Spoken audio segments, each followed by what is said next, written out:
अब ये रहा दूसरा क्वेश्चन आज का। ये दूसरा क्वेश्चन ये भी एनसीईआरटी बुक के ही क्वेश्चन है, और जिस अभी जो पहला नंबर क्वेश्चन नहीं किए हैं, जिस प्रश्नावली का वह भी उसी प्रश्नावली से एक क्वेश्चन है, ठीक है। तो ये भी क्वेश्चन एग्जाम में बहुत बार आए हुए हैं। देखिए हम 2013 में एग्जाम दिए थे, उस समय 2013 में आए हुए प्रश्न है, 2017 में आए हुए प्रश्न है, और आप लोग यानी 26 में एग्जाम दोगे, फिर से ये क्वेश्चन आने की एकदम पूर्ण संभावना है। ये बिहार बोर्ड के लिए फिर से ये इम्पोर्टेंट क्वेश्चन है, और मेरी ओर से गेस किया हुआ क्वेश्चन है एपी से। एपी से अगर कोई क्वेश्चन आएंगे तो ये क्वेश्चन बहुत अधिक संभावना है। अभी पहला नंबर क्वेश्चन किए, ये अधिक संभावना था। चलिए, क्यामा पद निकालना है, 31वां पद ज्ञात कीजिए। क्या कर रहा है? अरे तू लोग को पता है 31वां पद को कैसे संकेत में लिखेगा? ऐसे लिखेंगे, ये 31 लिखेंगे। हाँ, 31वां पद निकालने का तो हम डायरेक्ट पे बता दिए थे तुम लोग। ए कम, ए प्लस 30D, ए प्लस 30D। न ए दिया है न डी दिया है, न ए दिया है न डी दिया, तो ए और डी कहाँ से निकलेगा? तो इस दोनों से। 11वां पद 38 है और 16वां पद 73 है, इससे।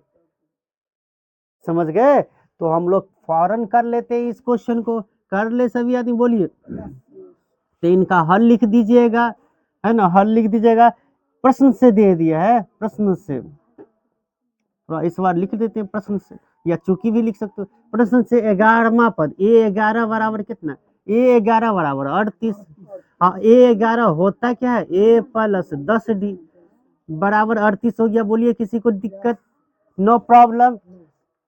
अरे कोई समस्या? अरे ए 11 बराबर 38 दे दिया। अरे 11वां पद को हम ए 11 लिखेंगे बराबर 38।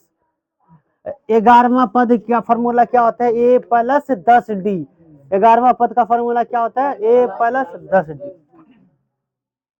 ठीक है, इसको समीकरण 1 मान लो इसको। अब एक और समीकरण दिया हुआ है, एक और दिया है कि 16वां पद, ए 16 बराबर दे दिया है कितना? 73 दिया है ना। बोलो ना सभी आदमी। नहीं समझ में आ रहा तुम लोग को? एपी तो खाली खामोश हो। चलो ऐसे ही खामोश होकर के सुना करो। 16वां पद क्या होगा? ए प्लस 15D बराबर 73। Very good. अब इसी दोनों की मदद से हम क्या करेंगे? समीकरण 2, समीकरण 1, समीकरण 2। अब हम लोगों को यह समीकरण को हल करना आता है। तीसरा चैप्टर बस दो चर वाले रैखिक समीकरण युग में पढ़ लिए हैं। समझ में आया कि नहीं? तो हम विलोपन विधि लगा करके इन दोनों को ए और डी का मान निकाल लेंगे। तो लिखेंगे पहले ए तथा 2 से, ए तथा 2 से। ए प्लस 10D बराबर 38 और ए प्लस 15D बराबर कितना? 73।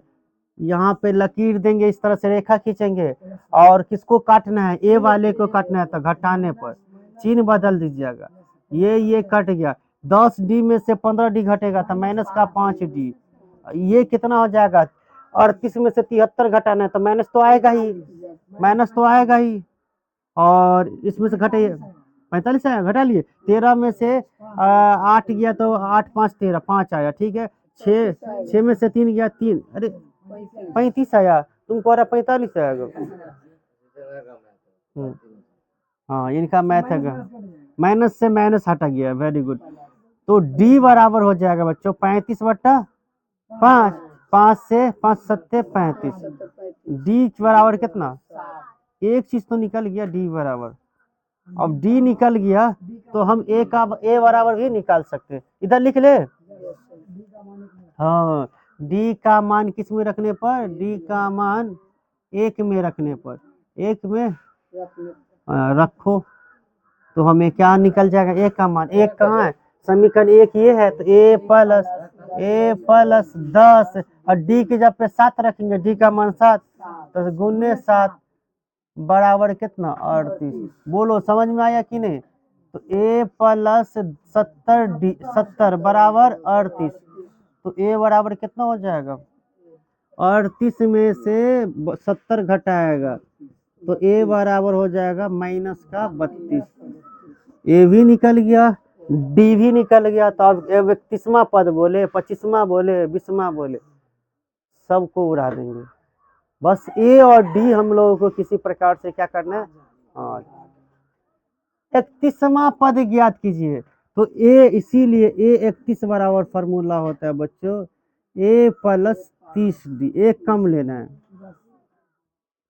ए कितना हो गया -32 प्लस 30 गुण डी कितना, अरे डी का मान कितना है 7 ले लिए, -32 प्लस हाँ 30 सत्ते कितना, हाँ 210, वेरी गुड।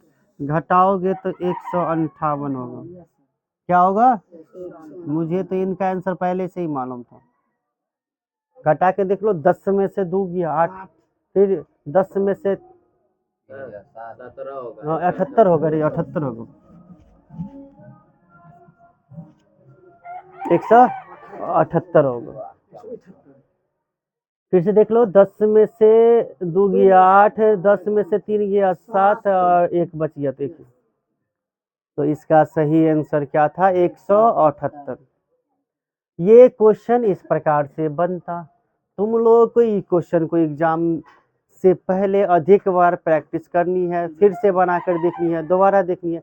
और जो बच्चे वीडियो देख रहे हैं, एक और क्वेश्चन कर लेंगे, जल्दी से नोट कीजिए, इसको नोट कर लीजिए, ये एग्जाम के लिए बहुत महत्वपूर्ण क्वेश्चन है।